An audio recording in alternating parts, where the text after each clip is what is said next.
வணக்கம் நண்பர்களே. இன்னைக்கு நம்ம கம்பராமாயணத்தில் கோசல நாட்டோட உழவர்களோட வாழ்க்கையை பற்றி கம்பர் பெருமான் வரைஞ்ச ஒரு அழகான ஓவியத்தை பார்க்க போகிறோம். அயோத்திக்கு பக்கத்தில் இருக்கிற மருத நிலத்தோட வளம் எப்படிப்பட்டதுன்னு காட்டுற இடம் இது. சரி, பாட்டுக்குள்ள போலாமா?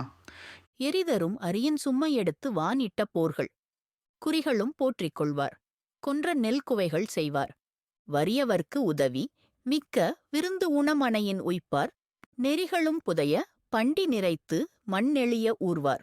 வயல்ல வேலை செய்கிற உழவர்கள் அரிவாள்ல அறுத்து எடுத்த நெற்கதிர்களோட கட்டுக்களை எல்லாம் ஒன்றா சேர்த்து வானத்தையே தொடுற அளவுக்கு உயரமாக குமிச்சு வைக்கிறாங்களாம். அடேங்கப்பா, நெற்குவியலோட உயரம்தான் என்னே. அதுவும் வான் இட்ட போர்கள் அப்படிங்கிறாரு கம்பர். வானமே நெல் போர் போட்ட மாதிரி இருக்குதாம். என்ன ஒரு கற்பனை!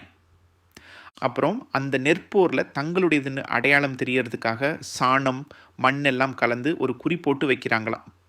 அப்பெல்லாம் பாதுகாப்புக்கு சிசிடிவி எல்லாம் கிடையாது. இதுதான் வழி.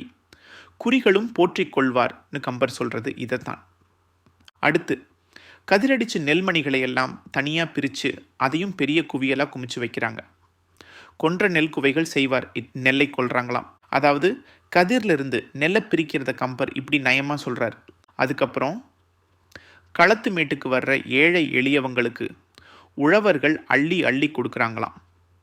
வறியவர்க்கு உதவின்னு கம்பர் சொல்கிறது அவங்களோட கொடை உள்ளத்தை அழகாக காட்டுது. கொடுத்து முடிச்சது போக மீதி இருக்கிற நெல்லையெல்லாம் வீட்டுக்கு எடுத்துகிட்டு போகிறாங்க. எப்படி? சொந்தக்காரங்க விருந்தாளிகளோட சேர்ந்து சந்தோஷமாக சாப்பிடணுமாம். மிக்க விருந்து உணமனையின் உய்ப்பார்னு இதைத்தான் கம்பர் சொல்கிறார். கடைசியாக ஒரு காட்சி. நெல் மூட்டைகளை எல்லாம் வண்டியில் நிறச்சி வீட்டுக்கு ஓட்டிட்டு போகிறாங்க. அவ்வளவு நெல் மூட்டைகள். வண்டி போகிற பாதையே புதைஞ்சு போகுதாம். நெறிகளும் புதைய வண்டி நிறைத்துங்கிறாரு கம்பர்.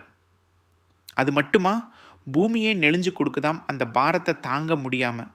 மண் நெளிய ஊர்வார் என்னே ஒரு வர்ணனை. மொத்தத்தில் இந்த ஒரு பாட்டில் உழவர்களோட கடின உழைப்பு, அவங்களோட கொடை உள்ளம், எல்லாரோடையும் சேர்ந்து உண்ற அவங்களோட விருந்தோம்பல் பண்பு, கோசல நாட்டோட செழிப்புன்னு எல்லாத்தையும் அழகாக அற்புதமாக சொல்லிட்டாரு நம்ம கம்பர் பெருமான்.